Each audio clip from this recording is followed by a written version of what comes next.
Welcome once again to Lehto's Law. Here's Steve Lehto. I've never been a big couponer, but Gayla sent me a note and said, Steve, did you check this story out? Involving coupons. And coupons can be a very big deal. In fact, I know there's people who are really into it, but one woman's counterfeit coupon scheme cost stores $31 million in losses, according to the feds. And this is one where I find this fascinating on so many levels. The idea that one person could allegedly cost businesses $31 million by using coupons or fake coupons. But from the Raleigh, North Carolina News and Observer, Haley Fowler wrote the story. But a woman and her husband in Virginia are accused of making $31 million worth of counterfeit coupons and selling them online, and they pleaded guilty, prosecutors now say.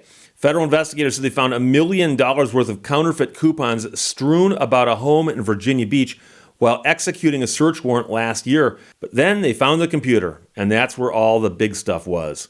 The woman is accused of designing more than 13,000 fake coupons that ultimately cost retailers and manufacturers at least $31 million in losses. This is according to the U.S. Attorney's Office for the Eastern District of Virginia.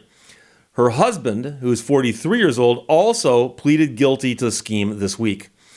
Now, the U.S. Attorney said, counterfeiting coupons harms the entire retail industry and causes financial loss to consumers, businesses, and economy. As this case demonstrates, those who use illegal get-rich-quick schemes to deceive others will be brought to justice. Meanwhile, there were defense attorneys representing the couple, but they did not respond to requests for comment from this news organization. The two defendants waived their right to an indictment and pleaded guilty to mail fraud on Tuesday and Thursday, according to court documents. They actually just said, no, skip everything. We'll plead guilty. Waiving their indictment. I'm not sure I've seen that. I think I've heard of it. Can't remember when, though. So at her sentencing, the woman faces up to 50 years in prison for, again, counterfeiting coupons. The husband faces 20 years in prison when he's sentenced in August as well. The coupon scheme lasted from April of 2017 to May of 2020, according to statements of fact accompanying their plea deals. So I've mentioned before, if you go to court and you plead guilty to something, you don't just say, I'm guilty, and the judge says, okay, I accept it, thank you very much. The judge will actually ask you on the record to say what you did.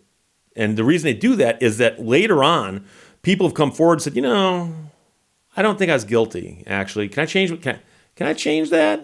It's not like ordering at a restaurant where you can change your order, And so the judge will often say, what did you do that makes you guilty? And you walk through and explain all of the things. And then they'll often ask the defense attorney, counselor, would you stipulate that the statement of facts given by your client does constitute all the elements necessary for a guilty plea in this setting? And the attorney says, yes, I do, Your Honor. Okay, I'll accept your guilty plea. And I've seen it before where someone left something out. So they said, well, Your Honor, I was at the bar, and then I got in my car and I drove home, so I'm pleading guilty to drunk driving. Judge goes, okay, I need more. What did you do at the bar?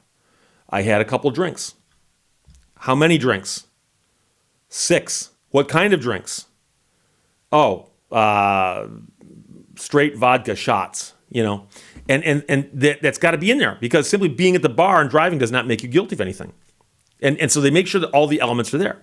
So apparently they filed a set of facts with the courts. We agree to these. This is admitted by us as what we did. So once that's in and they say this is our statement and this is us, then we can assume these facts are true. The scheme lasted from April 2017 to May 2020, according to the statement of facts. During that time, prosecutors say the wife targeted coupon enthusiasts on Facebook and also on Telegram, where she sold them counterfeits. She reportedly went by the name MasterChef. Now, the prosecutors said these counterfeit coupons were virtually indistinguishable from authentic coupons and were often created with inflated values, far in excess of what an authentic coupon would offer in order to receive items from retail for free or for a greatly reduced price. So I know up until now, people are saying, wait, Steve, why would you counterfeit coupons? You can just clip them out of the newspaper. Well, these coupons were better than the ones that the companies put out because they offered bigger discounts. And so apparently she and her husband were putting these things together to where they looked good, they worked, and they'd get you a better discount than what the actual coupon would get you. So customers reportedly paid the couple for the fake coupons using Bitcoin and PayPal, according to documents. And the husband would test the coupons at stores and then sell them to his coworkers and help ship them to his wife's customers.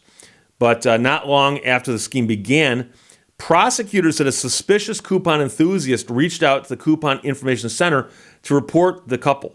So it turns out that there's a center where you can contact them and say, hey, I think someone's doing something funny with coupons over here.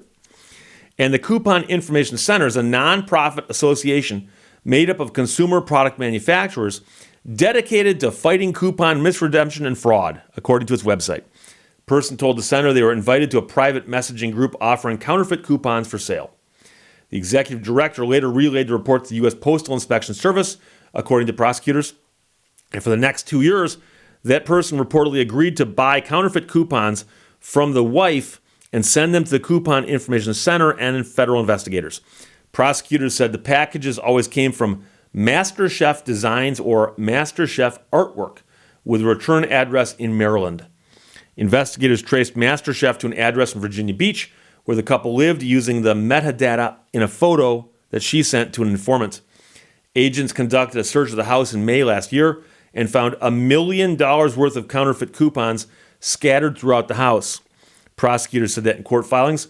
They also searched her computer where they reportedly found the designs for 13,000 counterfeit coupons. With the help of a company that helps process redeemed coupons for major coupon manufacturers, investigators ultimately determined the estimated losses totaled $31.8 million. The wife was also accused of defrauding Medicaid and the Supplemental Nutrition Assistance Program known as SNAP by filing applications without mentioning her husband's income or the income she was earning from her counterfeit coupons. So prosecutors said the total losses to Medicaid and SNAP were $43,000. So once again, it's the Al Capone problem, is that if you're making money illegally, you don't want to report it to the feds because you're making it illegally. And then, of course, when they catch you, they go, hey, you never reported that money.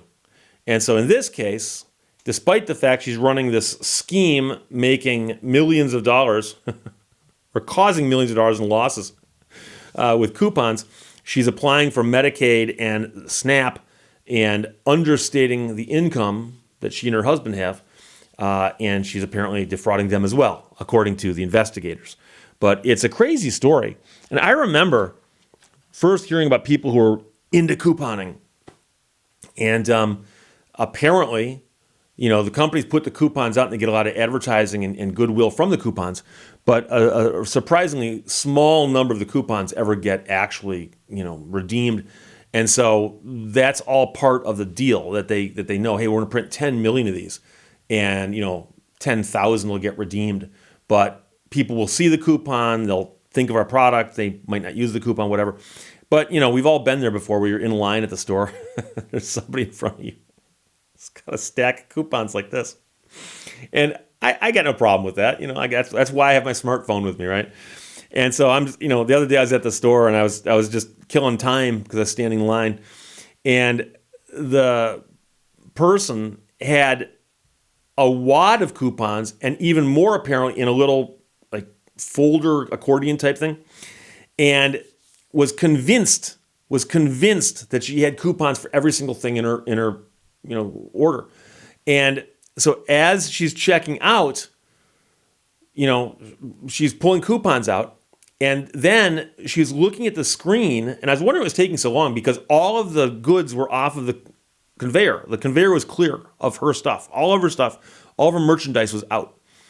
And she's looking at the screen and going, okay, wait, did you get the coupon for this? Okay, what about that? And there were items that, and she's like, hang on, and she's looking for the matching items in the coupons. And I don't know if she found them all or not, because she'd hand a coupon over, and the person would be taking the coupon and go, it's not working. And then they have to read and go, oh, wait, this one's expired, and hand it back.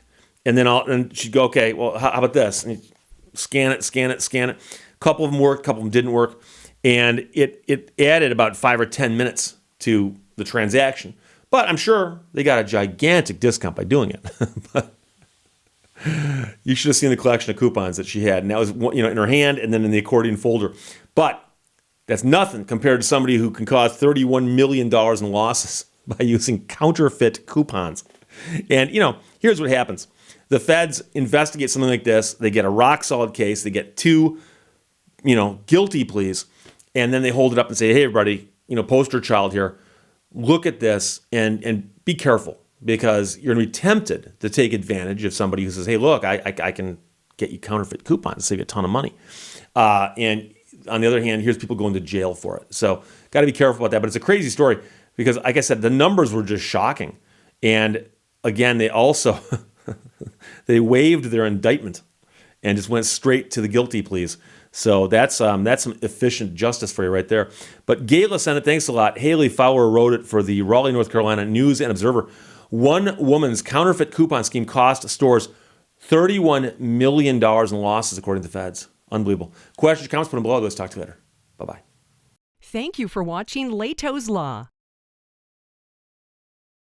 There's one true superpower amongst humans, and that is being funny. People treat you differently if you can make them laugh.